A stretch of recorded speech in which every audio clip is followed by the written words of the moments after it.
Assalamualaikum warahmatullahi wabarakatuh. Bismillah, walhamdulillah, wassalatu wassalamu ala rasulillah Nabiyyina Muhammadin wa ala alihi wa ashabihi wa mawalah. Amma ba'du. Teman-teman yang dirahmati Allah, Islam adalah agama yang sangat memperhatikan fisik dan jiwa manusia. Itulah sebabnya Islam mewajibkan kepada manusia untuk makan dan minum dalam batas minimal dengan tujuan untuk memelihara kehidupan dan menghindarkan diri dari kebinasaan, serta bisa tetap melakukan kewajiban-kewajiban agama seperti sholat, puasa, dan sebagainya.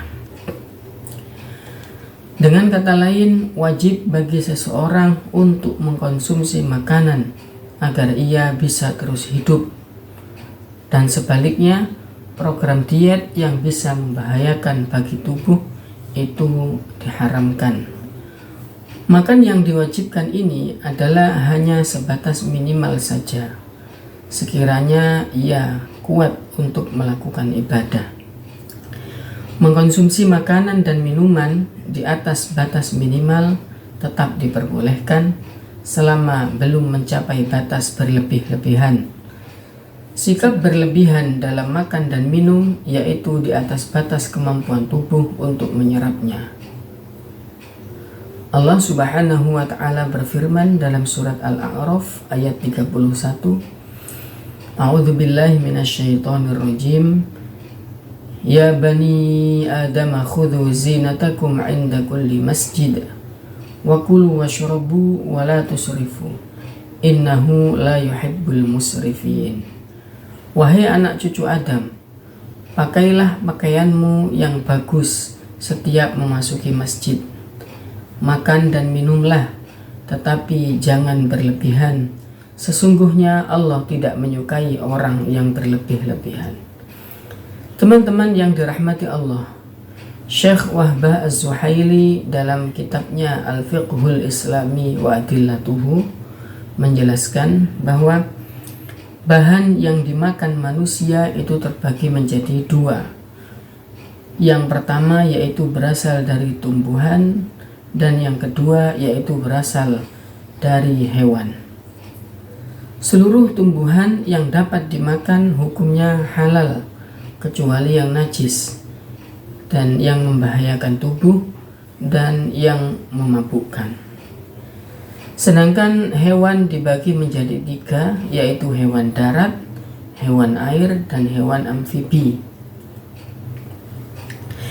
Hewan amfibi yaitu hewan yang bisa hidup di darat dan juga hidup di air, atau dalam istilah fikihnya disebut dengan al-barmai. Dalam mazhab Imam Syafi'i, semua hewan air, yakni yang tidak dapat hidup kecuali di air, itu hukumnya halal untuk dimakan tanpa harus disembelih terlebih dahulu, seperti ikan dan sejenisnya. Bagaimanapun matinya, baik itu matinya karena terbentur, karena dipukul, mati dalam keadaan tenggelam ataupun terapung, semua itu boleh dimakan asalkan tidak membahayakan bagi tubuh manusia. Hal ini didasarkan pada firman Allah Subhanahu wa ta'ala dalam surat Al-Maidah ayat 96. A'udzu billahi minasyaitonir rajim. Uhilla lakum saydul bahri wa ta'amuhu mata'an lakum walis-sayyarah wa hurrima 'alaikum saydul barri ma dumtum huruma wattaqullahalladzi ilaihi tuhsyarun. Artinya, dihalalkan bagimu hewan buruan laut dan makanan yang berasal dari laut sebagai makanan yang lezat bagimu dan bagi orang-orang dalam perjalanan. Dan diharamkan atasmu menangkap hewan darat selama kamu sedang ihram, dan bertakwalah kepada Allah yang kepadanya kamu akan dikumpulkan. Sedangkan hewan amfibi termasuk di dalamnya kepiting, penyu, dan buaya, menurut mazhab Imam Syafi'i hukumnya haram untuk dimakan karena ia termasuk dalam kategori khabith atau menjijikkan.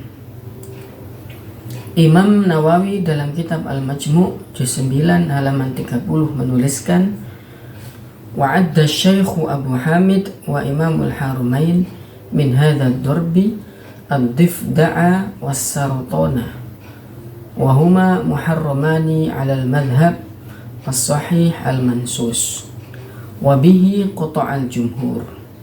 Syekh Abu Hamid dan Imam Al-Harumain memasukkan katak dan kepiting ke dalam kategori binatang yang dapat hidup di dua tempat.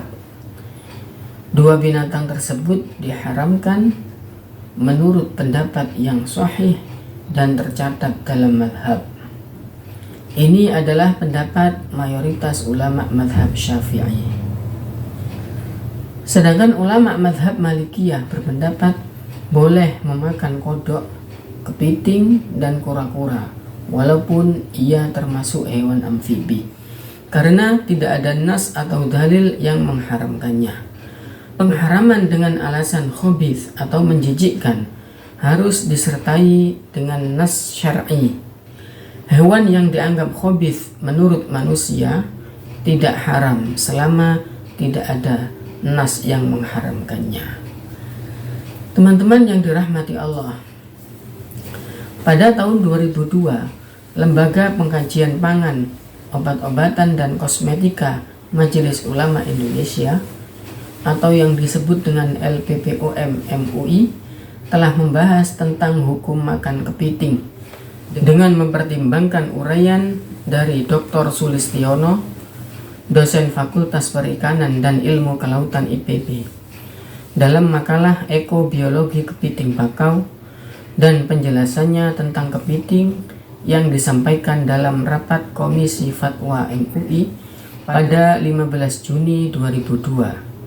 Dalam fatwa tersebut diuraikan bahwa kepiting adalah jenis binatang air karena ia bernafas dengan insang, berhabitat di air, dan tidak pernah mengeluarkan telur di darat karena ia memerlukan oksigen dari air.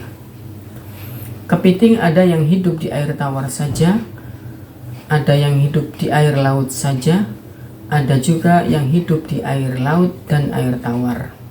Tidak ada kepiting yang berhabitat di laut sekaligus di darat.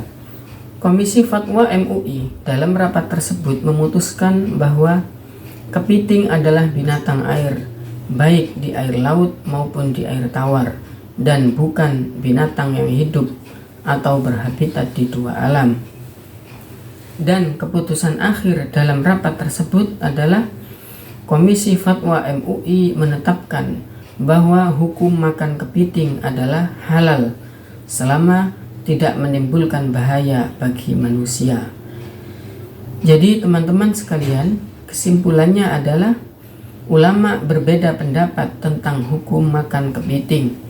Ulama mazhab Syafi'i mengharamkannya, sementara ulama mazhab Maliki menghalalkannya. Adapun Majelis Ulama Indonesia juga menghalalkan kepiting karena ia termasuk binatang air. Jadi, ada dua pendapat yang berbeda tentang hukum makan kepiting, halal dan haram. Bagi teman-teman yang ingin berhati-hati dalam masalah agama, ia bisa memilih pendapat yang mengharamkannya, dan ia bisa mencari alternatif makanan lainnya yang tidak kalah lezat. Sedangkan bagi penggemar kepiting, ia bisa mengikuti pendapat ulama yang menghalalkannya, sepanjang tidak menimbulkan bahaya bagi kesehatan. Wallahu a'lam bishawab. Wassalamualaikum warahmatullahi wabarakatuh.